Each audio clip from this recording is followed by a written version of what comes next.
ମୁଁ ଲିଲିମା ପଟେଲ ସରକାରୀ ଉଚ୍ଚ ପ୍ରାଥମିକ ବିଦ୍ୟାଳୟ ବଡ଼ବାହାଲ ସଦର ବ୍ଲକ ସୁନ୍ଦରଗଡ଼ର ପ୍ରଧାନ ଶିକ୍ଷୟିତ୍ରୀ। ଆଜି ଏହି ଭର୍ଚୁଆଲ କ୍ଲାସରେ ମୁଁ ସମସ୍ତଙ୍କୁ ଅଭିନନ୍ଦନ ଜଣାଉଛି, ସ୍ୱାଗତ ଜଣାଉଛି। ଆମର ଏହି ଭାରତବର୍ଷ ମହାନ ଅଟେ। ଏହି ମହାନ ଭାରତବର୍ଷରେ କେତେ ଯେ ଆମର ସାଧୁ ସନ୍ଥ ସନ୍ନ୍ୟାସୀ ଜନ୍ମଗ୍ରହଣ କରିଛନ୍ତି ଏବଂ ଏମାନେ ଆମ ଭାରତୀୟମାନଙ୍କୁ ତଥା ଅନ୍ୟାନ୍ୟ ବିଶ୍ୱର ସମସ୍ତଙ୍କୁ ନୂଆ ପନ୍ଥା ଦେଖାଇ ଯାଇଛନ୍ତି। ସେମାନେ ଭାରତବର୍ଷରେ ତପସ୍ୟା କରିକି ଏମାନେ ବିଭିନ୍ନ ସବୁ ଧର୍ମଗ୍ରନ୍ଥ ଏବଂ ଅନ୍ୟାନ୍ୟ ସବୁ ନୂତନ ଚିନ୍ତାଧାରାର ଅଭ୍ୟୁଦୟ ଆମମାନଙ୍କୁ ଦେଇ ଯାଇଛନ୍ତି। ତେବେ ଇତିହାସର ତମମାନଙ୍କ ଇତିହାସ ବହିର ଷଷ୍ଠ ଶ୍ରେଣୀର ତମେମାନେ ପଢ଼ିଥିବ। ସେଇ ବହିରେ ଥିବା ନୂତନ ଚିନ୍ତାଧାରାର ଅଭ୍ୟୁଦୟ ଆମେ ସେଇ ପାଠ୍ୟଟିର ଆମର ଜୈନ ଧର୍ମ ବିଷୟରେ ଚାଲ ତୁମେମାନେ ସବୁ ଯାହା ଜାଣିଛ ତା ବିଷୟରେ ଆହୁରି କିଛି ଆଲୋଚନା କରିବା। ସ୍ମାର୍ଟ ବୋର୍ଡ ପାଖକୁ ଯିବା। ଜୀବଦଶା ମଧ୍ୟରେ ସେ ଜନ୍ମ ମୃତ୍ୟୁ ଆମର ତମେମାନେ ତମ ପରିବାର ଏବଂ ପଡ଼ୋଶୀ ଗ୍ରାମ ସହର ମାନଙ୍କରେ ଦେଖିବାକୁ ପାଇଥିବ ଯେ ଅନେକ ସମୟରେ ଅନେକ ଲୋକ ମରିଯାଉଛନ୍ତି, ଅନେକ ପିଲା ମଧ୍ୟ ଜନ୍ମ ହେଉଛନ୍ତି। ତେବେ ଏଇ ଜୀବନକାଳୀନ ଆମର ଜୀବଦଶା କାଳୀନ ଜନ୍ମ ମୃତ୍ୟୁର ଆମର ରହସ୍ୟ ଏହା ଆମ ଭିତରେ ସବୁବେଳେ ପ୍ରଶ୍ନ ହୋଇଥାଏ, ଚିନ୍ତା ହୋଇଥାଏ। ଆମ ଭିତରେ ଯେ ପ୍ରଶ୍ନ ହୋଇଥାଏ ଯେ ଆମେ ଦେଖିଛୁ ଯେ କେତେବେଳେ ମଣିଷ ଯୋଉ ମରିଯାଉଛି ତାପରେ କୁଆଡ଼େ ଯାଉଛି ତା ଜୀବନଟି କୁଆଡ଼େ ଯାଉଛି। ପିଲାଟିଏ ଜନ୍ମ ହେଲା, ସେ କେଉଁଠୁ ଆସିଲା ତା ଭିତରେ ଜୀବନଟା।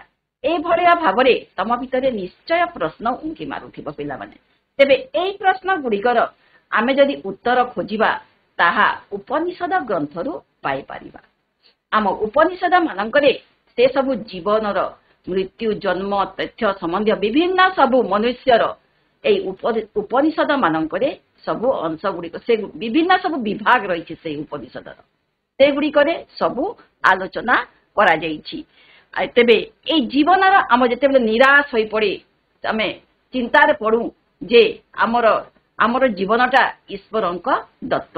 ତେବେ ଆମେ ନିଜକୁ ଈଶ୍ୱରଙ୍କ ଠାରେ ସମର୍ପଣ କରିଦେଉ ଏବଂ ବ୍ରହ୍ମଜ୍ଞାନ ପାଇବାକୁ ମନ ବ୍ୟାକୁଳ ହୋଇଉଠେ ଯେ ସତରେ ଏ ବ୍ରହ୍ମାଣ୍ଡ ଭିତରେ କୋଉଠି କ'ଣ ଘଟିଛି, କ'ଣ ସବୁ ଚାଲିଛି ତା ବିଷୟରେ ଆମ ଭିତରେ ଚିନ୍ତା ଆସିଥାଏ ଏବଂ ଆମେମାନେ ମଧ୍ୟ ତାକୁ ଜାଣିବାକୁ ବ୍ୟାକୁଳ ହୋଇଥାଉ। ତେବେ ଈଶ୍ୱରଙ୍କ ନିକଟରେ ଯଦି ଆମେ ସମର୍ପଣ କରିବା ନିଜକୁ, ତେବେ ବ୍ରହ୍ମଜ୍ଞାନ ପାଇପାରିବା।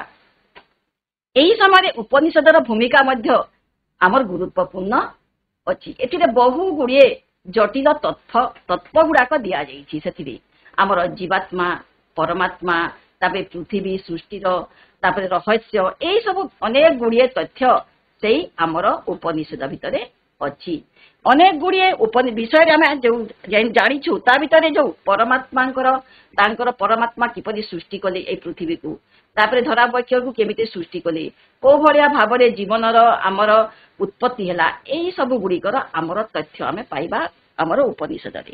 ବୈଦିକ ଯୁଗରେ ଶ୍ରେଷ୍ଠ ଭାଗରେ ଉପନିଷଦ ଗୁଡ଼ିକ ରଚନା କରାଯାଇଥିଲା। ବେଦ ଆମର ଯୋଉଟାକି ସେଗୁଡ଼ିକ ଆମର ଶ୍ରେଷ୍ଠ ଭାଗ ଯେତେବେଳେ ବୈଦିକ ଯୁଗର ଆମର ଶ୍ରେଷ୍ଠ ଆମର ଭାଗରେ ଉପନିଷଦ ରଚନା କରାଯାଇଛି। ଆଉ ସେଗୁଡ଼ିକ ବର୍ତ୍ତମାନ ମିଳୁଥିବା ଉପନିଷଦ ଯୋଉ ଅଛି ଆମେ ଦେଖିବାକୁ ପାଇବା 200ଟି ଉପନିଷଦ ଅଛି। ସେଥି ଭିତରୁ 16ଟି ଉପନିଷଦ ହେଉଛି ଆମର ପ୍ରଧାନ।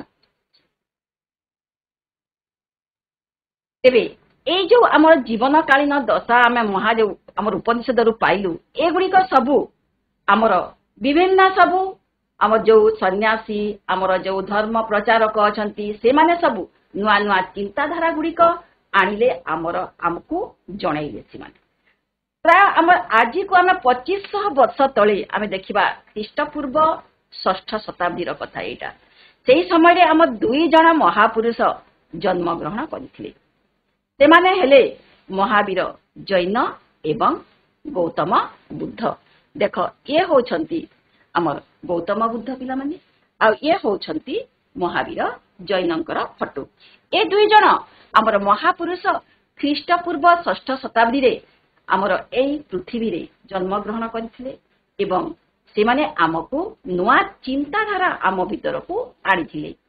କଣ ଏ ଜନ୍ମ ମୃତ୍ୟୁ ଏବଂ ମନୁଷ୍ୟ ସଂସାରରେ କେମିତି ବଞ୍ଚିବ ତା ବିଷୟରେ ସେମାନେ ନୂଆ ନୂଆ ଚିନ୍ତାଧାରା ଆମକୁ ଦେଇଥିଲେ। ମହାବୀର ଜୈନ ଯିଏ ମହାବୀର ଜିନ ଏ ହେଉଛି ତାଙ୍କର ଫଟୋଚିତ୍ର।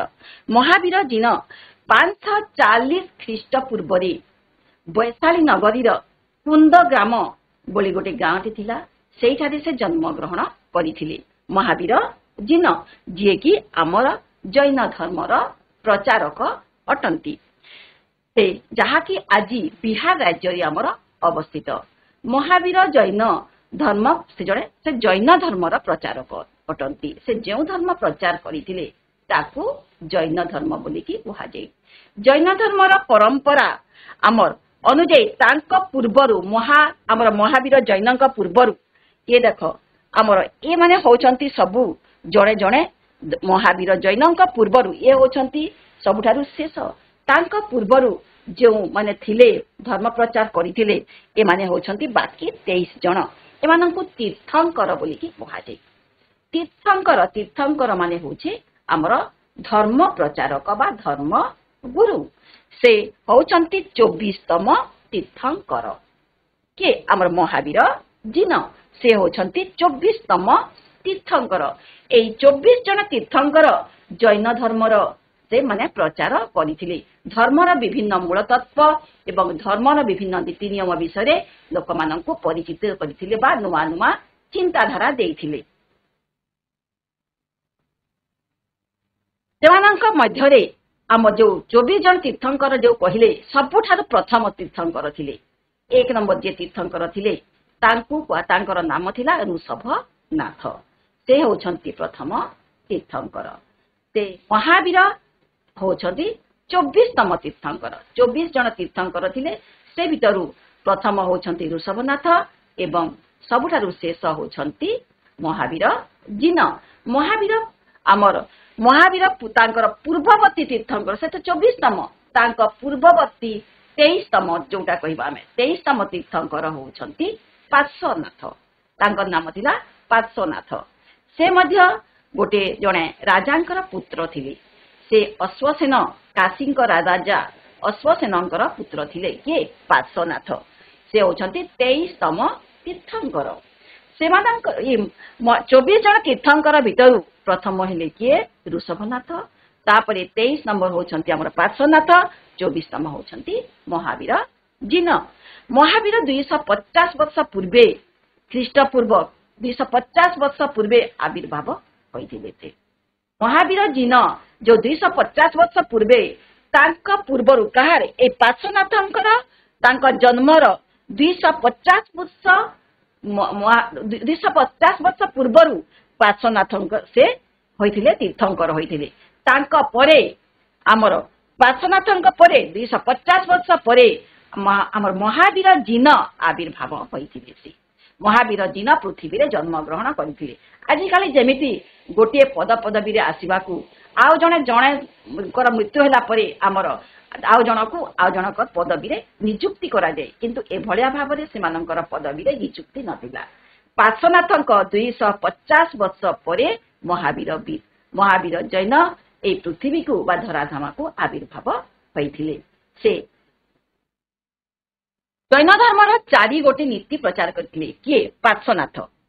ପାର୍ଶ୍ୱନାଥ ଜୈନ ଧର୍ମ ଉପରେ ସେ 4 ଗୋଟି ନୀତି ପ୍ରଚାର କରିଥିଲେ, ଯାହା ହେଉଛି ଜୀବ ପ୍ରତି ହିଂସା ଆଚରଣ ନ କରିବା, କୌଣସି ଜୀବକୁ ହିଂସା ଆଚରଣ କରିବା ନାହିଁ। ଆମେମାନେ କ'ଣ କରୁଛୁ? ଆମର ସଉକ ପାଇଁ କିମ୍ବା ଆମମାନଙ୍କର ଖାଦ୍ୟର ଲୋଭରେ ପଡ଼ି ଆମେ ଆଉ ଗୋଟିଏ ଜୀବକୁ ହତ୍ୟା କରିକି ଖାଇଦେଉଛୁ କିମ୍ବା ଆଉ ଅନ୍ୟାନ୍ୟ ପ୍ରକାରରେ ହଉ ତାକୁ ଆମେ କରିକି ଆମର ବିଭିନ୍ନ ବ୍ୟବସାୟ କାମରେ ଲଗାଉଛୁ।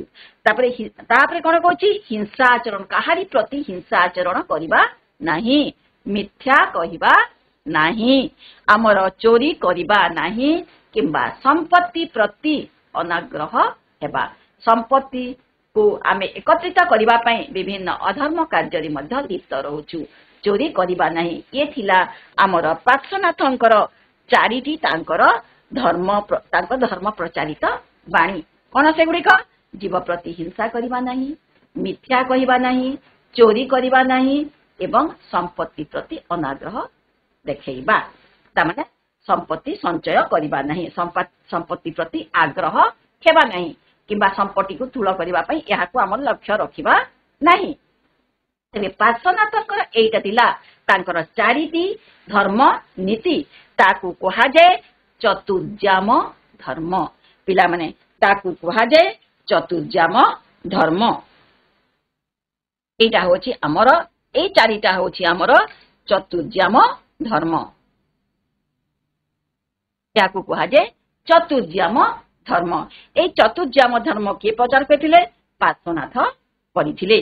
पार्श्वनाथ परे 250 वर्ष परे आमे जानिले जे महावीर जीन ये आमर महावीर जीन से आसिले आमर ए पृथ्वी को बा धरा वैक्ष को आसिले। से कौन प्रचार कले तांको से चतुर्जाम धर्म सहित आउ गोटे नीति से ताकू जोड़ी देले। कौन नीति जोड़िले सेतिरे ब्रह्मचर्य। ए ब्रह्मचर्य को से जोड़ी देले।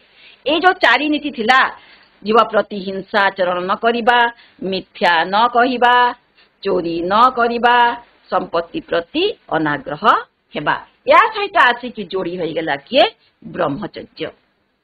ता सहित लोक माने कौन करिवे ब्रह्मचर्य नीति को मध्य ताकू पालन करिवे। ब्रह्मचर्य नीति को पालन करिबा द्वारा लोक माने कौन हेबे तापरे तांको जीवनर लक्ष्यर मार्ग बदली दिबो। तेणु याकू से जोड़ी देबारु एठी 5टी नीति होई गला ताकू कोहा गला पंचजाम धर्म। याकू जैन माने ए 5टी नीति को ए तांकर जीवनर पंच महाव्रत भावरे पालन करती। याकू कहा जाए पंच महाव्रत। आ ए पंच महाव्रत को से कौन करती से माने मानती एवं जीवन काल भितर ताकू उपयोग मध्य करती। तेबे आमे तांकर चतुर्जाम ऋषभनाथंकर चतुर्जाम एवं आमर महावीरंकर पंचजाम जानला। एबे आमे देखिबा महावीर थिले तांको पार्श्वनाथंकर तांको जो धर्मटाकू से प्रचार एवं ताकू धर्मर संस्कार ताकू प्रचार करथिले एवं धर्मर संस्कार मध्य आनिथिले। ताकू जोड़ी की पंचजाम करले एवं ताकू प्रचार मध्य कले। केवल से निजकू निजे तपस्या करिके ताकू धर्मनीति को जानिकी किंबा लोकों को तापरे जानिबा परे से कौन कले ताकू समस्त जीवन रे जेमिति काम रे आसीबो ता पई से ताकू प्रचार करिबारि लागिले। से वैशाली नगरीर कुंद ग्राम रे एक क्षत्रिय परिवार एबे ताक जन्म विषय जानिबा हमें। महावीर जैन से होछंती जने क्षत्रिय। क्षत्रिय घर र पिला से एक राजा घर र पिला से जन्म बेले तांकर नाम थिला वर्धमान। महावीरंकर नाम थिला वर्धमान। तांको छोट समय रे जन्म समय रे तांकर नाम थिला वर्धमान। तांको बापांको नाम थिला सिद्धार्थ और मांको नाम थिला त्रिशला। बापांको नाम कोन थिला सिद्धार्थ, मांको नाम थिला त्रिशला। वर्धमान तांकर एते बेले बाहा बयस होईची तांको तांको बापा गोटे जसोदा नामनी गोटे कन्या सहित बाहा करिथिले। तांकर गोटे कन्या मध्य जात होइथिला किंतु तांकू ए सुख स्वच्छंद जीवन एवं पारिवारिक आकर्षण तांकू बांधी रखी पारिला नहीं।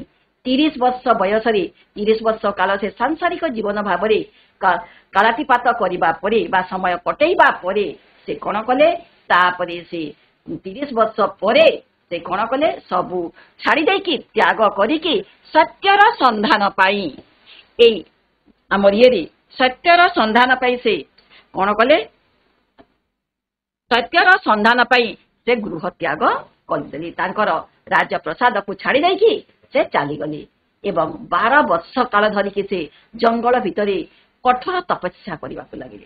कठोर तपस्या कला परे तापरे से तांको जीवनर 13 वर्ष रे जोटा कि आमर 30 वर्ष से गृह संसार रे काटिछंती 12 वर्ष से तपस्या करिछंती।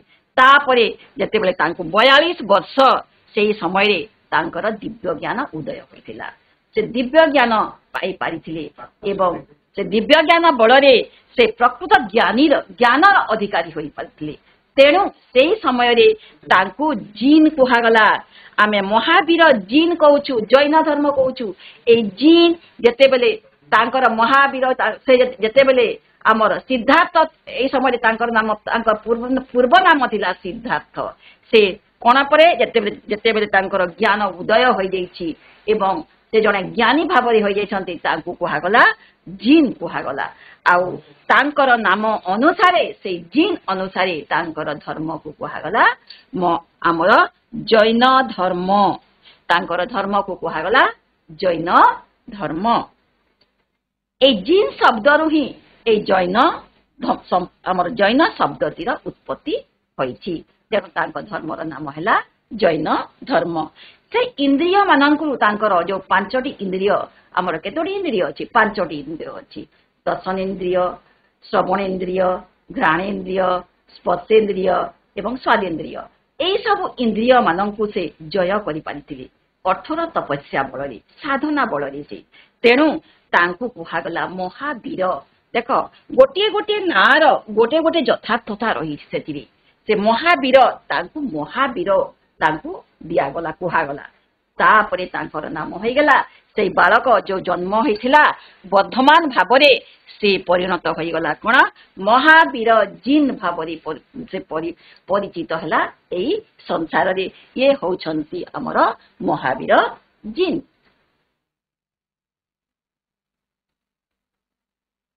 तेबे एबे तो तांकर महाज्ञान होइगला से महावीर होइगले महा तांकर ज्ञान बढ़ीगला जीन होइगले पाइगले तापरे से महावीर होइगले सबु इंद्रिय मानकु जय करिक नै गले एवं कोनोसी प्रकार तांक भितरी आ काम क्रोध लोभ मोह माश्चर्य कोनोसी प्रकार रो आउ एई षडरिपु माने आउ कार्यक्षम करि पारिले नै तेणु से जने महान सन्यासी भाबरे बा महान हमर जन सेवक भाबरे निजकु समर्पण करिबारे लागिले एवं निजर जीवन को से धर्म प्रचार रे आगे नेले महावीर विभिन्न स्थान तापरे बुलिबाकु लागिले एवं से जैन धर्मर प्रचार करिबाकु लागिले से मगधर राजा बिंबिसार आ अजात शत्रु एई समय रे मगधर राजा थिले बिंबिसार एवं अजात शत्रुंकु से जैन धर्म रे धर्म प्रति आकृष्ट करैथिले तार मूल लक्ष्य विषय रे से मानकु बुझेइथिले एहा द्वारा कोन लाभ हेबो एवं तममानक जीवन रे कोन उन्नति हेबो तेणु बिंबिसार एवं अजात शत्रु को से जैन धर्म प्रति आकृष्ट करि पारिथिले ये होछंती हमर ये होछंती बिंबिसार आ ये होछंती हमर अजात शत्रुंकर फोटो ये दुहे होछंती मगधर राजा थिले से माने 30 वर्ष से कोन करथिले विभिन्न स्थान को बुली बुली के से मगध अवंती वैशाली तापरे हमर मिथिला शिवस्ती एई सब विभिन्न स्थान गुड़िक से परिभ्रमण करिकी बुलिकी से कोन करथिले तांकर धर्म प्रचार करिबारे लागिथिले धर्मर प्रचार करिबारे माने होछि पिला माने से लोक माने केमिति तांकर एई जो जीवन काल को अति माने निजर ये समय को काटी जाउछंती ताकू से माने से केमिति भाबरे ताकू परमात्मा निकट रे ताकू समर्पण करिवे एवं निजर जीवन काल को से सद्ज्ञान रे देबे सेहि पई से प्रचार करिबारे लागिथिले दीर्घ से 72 वर्ष बयस पर्यंत से विभिन्न समय बुली विभिन्न जगह बुली के प्रचार करिथिले एवं 72 वर्ष बयस रे पाबा नामक बिहार गोटे स्थान अछि पाबा बोली की पाबापुरी बोली ताकू कुहा जाय से पावापुरी थारी तापरे सेठारे तांकर देह त्याग होइथिला ये होछि देखो सेही पावापुरी ए स्थानटी अत्यंत पवित्र जे महान हमर महान तीर्थंकर सेठारे बसिकी निजर निर्वाण प्राप्त करिथिले निजर जीवन को से तापरे सेठी ही तांकर जीवनर समाधि होइथिला एई स्थानर ए जो देखुछ एटा ए जगहटा एटा होछि तांकर ए जगह रे से बसिकी से तांकर मृत्युवरण से करिथिले एई सब स्थान को महानिर्वाण कहा जाय ताकू महानिर्वाण कहा जाय तेबे ए जो देखुछ ता चारि पटे अछि जलाशय रहिछि ए जलाशय प्रथमे से जगह जलाशय नथिला सेठारे थिला समतल एक विस्तीर्ण पड़िया भूमि थिला सेही समय रे कोन होछि जते बेले तांकर हमर महावीर जैनकर मृत्यु हो जाइछि से स्थान को पवित्र मानी जैन धर्मर जो तांकर जो अनुगामी माने थिले समस्त सेठाकार माटी किछि किछि नै नै कि एई भलिया एक जलाशयर सृष्टि होई जाइतला ताहा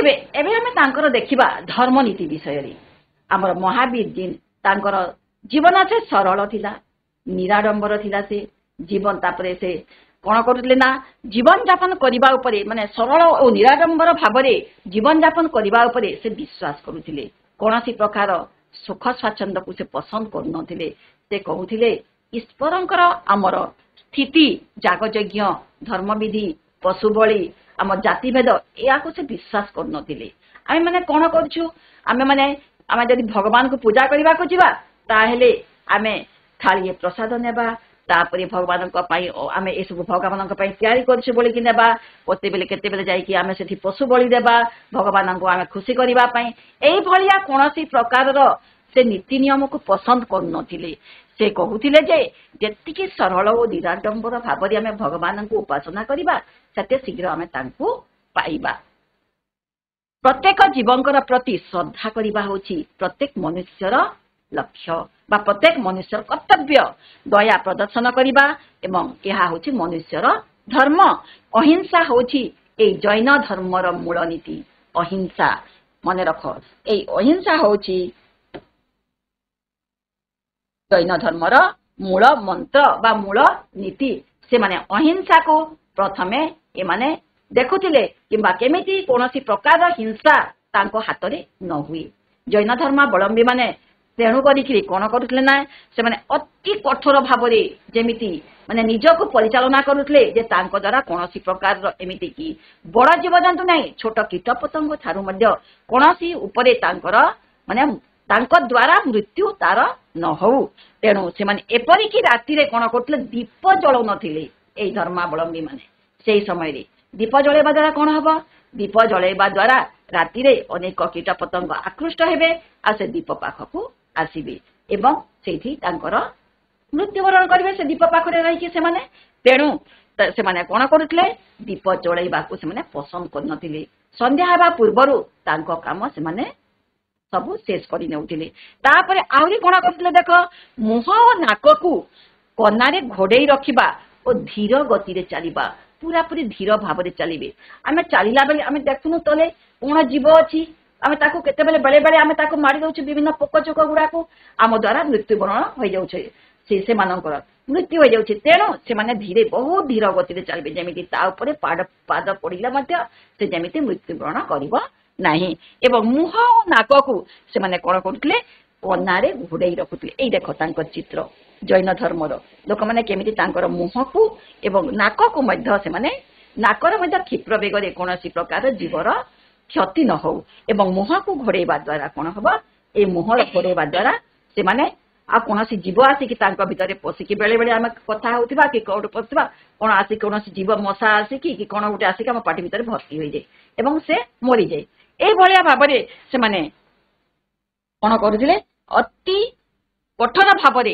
ए को से कठोर भावरे से अहिंसा धर्म को पालन करूथिले महावीर पूर्व तांको पूर्वरु से पूर्व जन्म रे विश्वास उपरे पूर्व जन्म उपरे से विश्वास करूथिले पूर्व जन्म कोन पूर्व जन्म में जानिछु आमे एबे जन्म नेछु जे जनि रे अछु ता पूर्व रे आमे कोन थिले ना मनुष्य थिले कि आ कोन थिले एटा होछि हमर पूर्व जन्म रा मुक्ति पाई से तीनी गोटी मार्ग अवलंबन करिथिले को सब मार्ग सद्विश्वास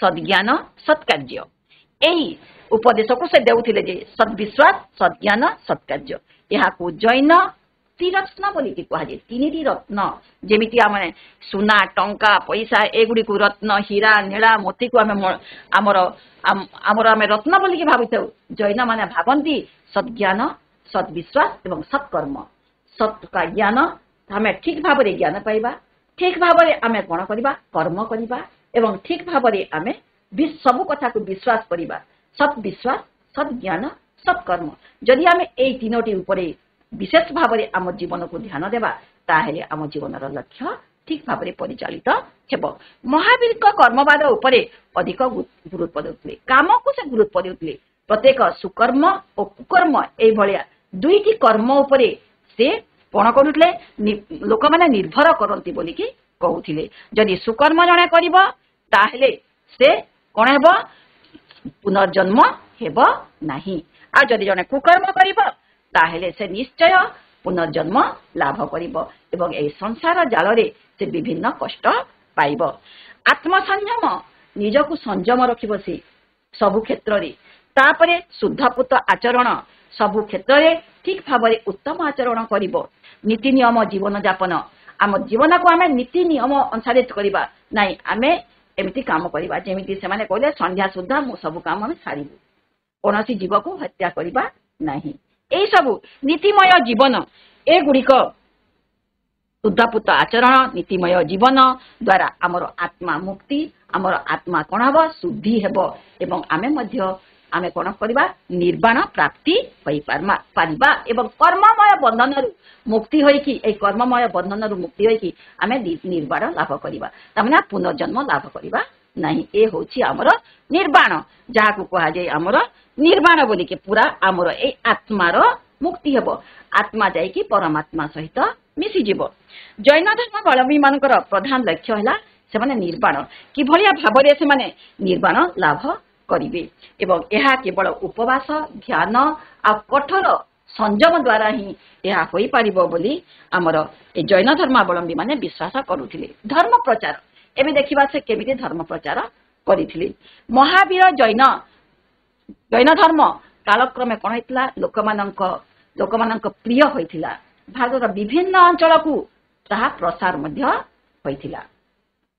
धर्मर नीति गुडिक आमर ए समय माने जैन धर्म जो नीति नियम गुड़ाक थिला से गुड़ाक पाली आ प्राकृत भाषा रे से गुड़ाक लेखा जाइथिला एवं लोक माने ताहा कोन होतिले बुझी पारुथिले। जहा जोटा भाषा जदि से बही रे जदि पुस्तक जदि ताहा लेखा आइछि से ताकु पढ़ी के बुझी पारिबो। जदि अलगा भाषा निश्चय से मझिरे किछि गोटिए तांकर कष्ट शब्द रहि जबो से माने किछि बुझी पारिबे नै। से किंतु एई समय रे कोन होइतला ना आमर एई धर्मर नीति गुडिक पाली आ प्राकृत भाषा रे लेखा होइथिबारु लोक माने ताहाकु सहजरे बुझी पारुथिले एवं जानि मध्य पारुथिले। जैन धर्मर प्रचारक माने भारतर विभिन्न सब अंचल को बुलिकी तांकर धर्म मत मन मध्य प्रचार करुथिले और लोक मानकु अति सरल एवं से गुडिक सब प्रकृत भाषा रे से माने बुझाउथिले। एई समय रे मगधर आमर सम्राट थिले चंद्रगुप्त मौर्य।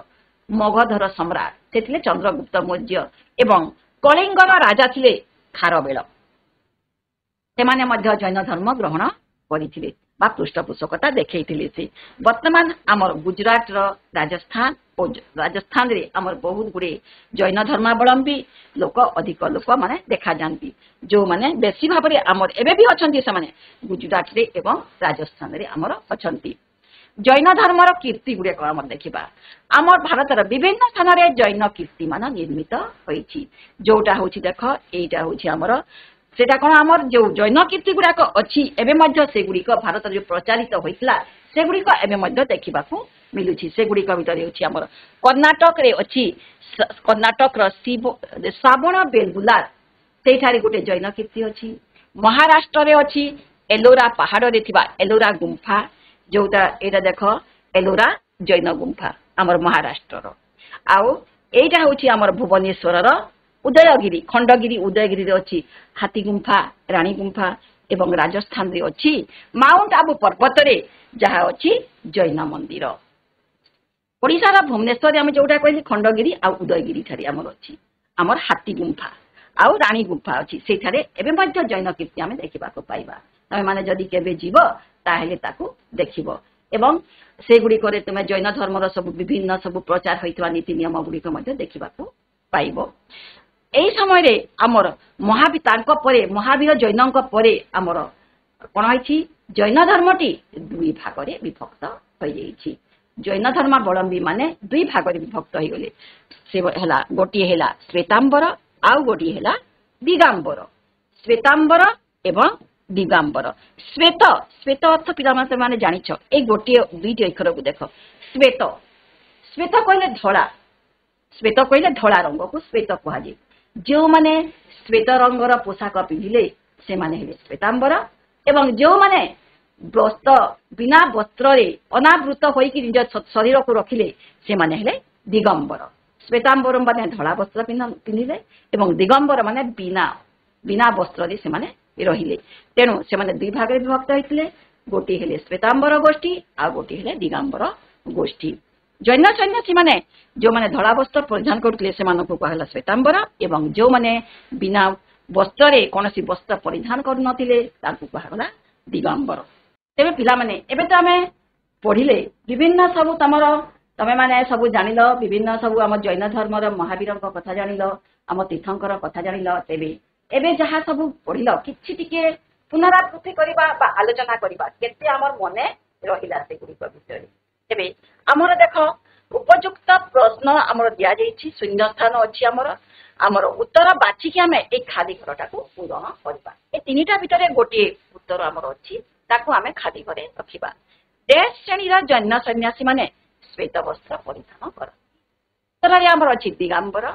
श्वेतांबर एवं आजीवक कह पिला माने श्वेत वस्त्र श्वेत कहले धला तेबे तार नाम कोन से जैन सन्यासी नाम होची हमर से होछंती हमर ये श्वेतांबर श्वेतांबर होछंती जैन सन्यासी माने जो माने धला पोशाक पिंधंती तारकू श्वेतांबर बोलिकी कहा जाउतला दुई दल रे भाग होइतले जो माने श्वेत वस्त्र परिधान करतले तांकू श्वेतांबर आ जो माने बिना वस्त्र रे रहउतले तांकू कहा जाउतला दिगंबर जैन धर्मर प्रसार पई मगध सम्राट देश ओ कलिंग राजा देश विभिन्न पदक्षेप नेथिले मगध सम्राट के महामेघ वाहन खारबेल चंद्रगुप्त मौर्य मगध सम्राट आमर थिले चंद्रगुप्त मौर्य मगध सम्राट चंद्रगुप्त मौर्य और कलिंगर राजा थिले आमर खारबेल कलिंगर राजा खारबेल विभिन्न पदक्षेप नेथिले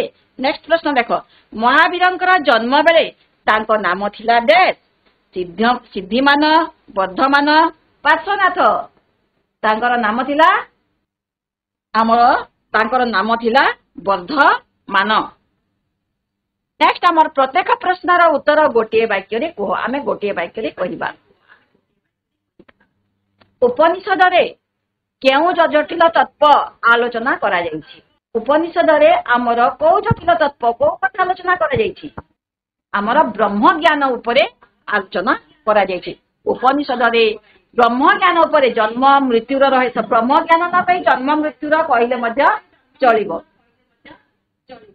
जैन धर्मर मूल मंत्र कौन थिला कौन अहिंसा जैन धर्मर मूल मंत्र थिला अहिंसा जैन धर्मावलंबी माने केते भाग रे विभक्त होइतिले ओ सेमानंकर नाम कौन केते भाग रे विभक्त होइतिले जैन धर्मावलंबी माने दुई भाग रे विभक्त होइतिली एबे कहितिली दुई भाग रे विभक्त होइतिले से माने होउछंती श्वेतांबर एवं दिगंबर जैन धर्मर नीति गुड़िक लोक माने काहे के सहजरे जानि पारिथिले ताहा कोन थिला सहज एवं सरल थिला एवं प्राकृत भाषा रे से गुड़िक थिला तेणु से माने सहजरे जानि पारुथिले तेबे एबे देखो हम तृतीय प्रश्न क स्तंभ सहित आमे ख स्तंभर आमे मेलन करिबा यशोदा देहत्याग जन्मग्रहण पार्श्वनाथ महावीर कुंदग्राम पंचजाम धर्म चतुर्जाम धर्म कन्या स्त्री और पापा कोठी कहार हेब यशोदा यशोदा किए कोठी हेब तांकर कन्या नाय नाय आम भाषा रे आमे कन्या कहूछु से होछि एक्चुअली कन्या माने झियो ये होछि स्त्री यशोदा तांकर स्त्री देहत्याग देहत्याग कोठी करथिले बाबा पाबा वेरी गुड बहुत सुंदर पाबा पाबा सान पाबा से पाबा स्थान रे देहत्याग करथिले जन्म ग्रहण तांकर कोठी होइतिला कोठी होइतिला तांकर जन्म ग्रहण कुंद ग्राम रे होइतिला पार्श्वनाथ पार्श्वनाथ किए थे से कौन करथिले से चतुर्जाम धर्म जोटा चारिटी नीति थिला सेटा से ये करथिले आ महावीर कौन करथिले आ गोटे जो जा सहित जोड़ी पंचजाम धर्म महावीर पंचजाम धर्म करथिले तेबे ପିଲାମାନେ ତୁମମାନଙ୍କୁ ଆଜି ଯୋଉ ପଢା ହେଲା ତମର ଜୈନ ଧର୍ମ ବିଷୟରେ ନୂତନ ଚିନ୍ତାଧାରାର ଅଭ୍ୟୁଦୟ ଏଇଥିରେ ଥିବା କିଛି ଗୃହ କାର୍ଯ୍ୟ ଦିଆଯାଇଛି। ଜୈନମାନେ ଅହିଂସା ନୀତିକୁ କିପରି ପାଳନ କରନ୍ତି ଲେଖିବ ଏବଂ ଜୈନ ଧର୍ମର କୀର୍ତ୍ତିଗୁଡ଼ିକର ଫଟୋଚିତ୍ର ସଂଗ୍ରହ କରିବ।